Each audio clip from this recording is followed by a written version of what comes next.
Folks, I've already put out one video today explaining how we're being censored and how we're under attack and how it's happening all over the place at a level I've never before seen.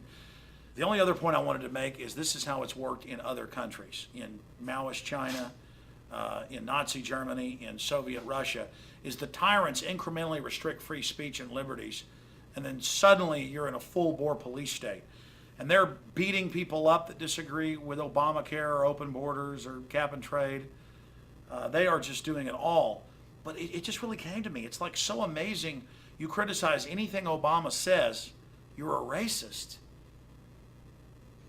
And I was reading the comments on our videos as they shut them down, and they're saying, you can't criticize a black man even if you're not racist.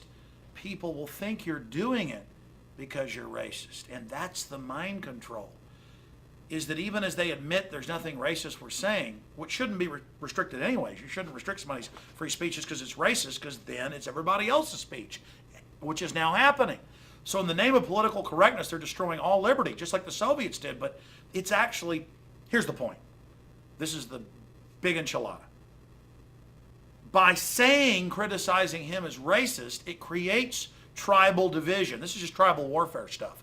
It creates divide and conquer, balkanization, because all these dumbed down people in society, yuppie white people, everybody who buy into this system, they now will never criticize any of the policies and will be intimidated because they'll feel like they're racist even though they're not.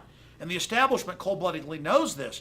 So it's actually creating racism and tension, because then a lot of people out there now think if Obama gets criticized, that whoever criticized him is a racist. See how that works?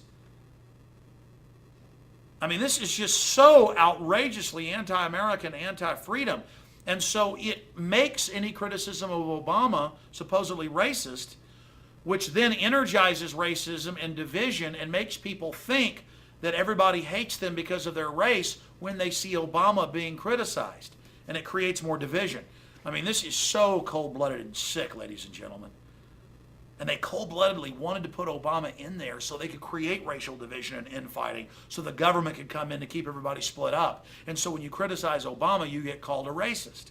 Think about how diabolical that is. But then, again, the public school educated, dumbed down masses, they now really believe it.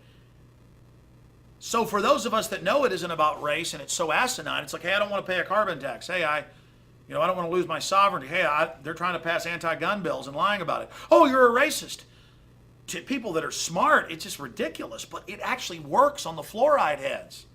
And then they think there's all these racists out there. So it's a new definition. Criticize the government, criticize anything they're doing, you're a racist. But it's not new. The Soviets did that. Folks, we're in a lot of trouble.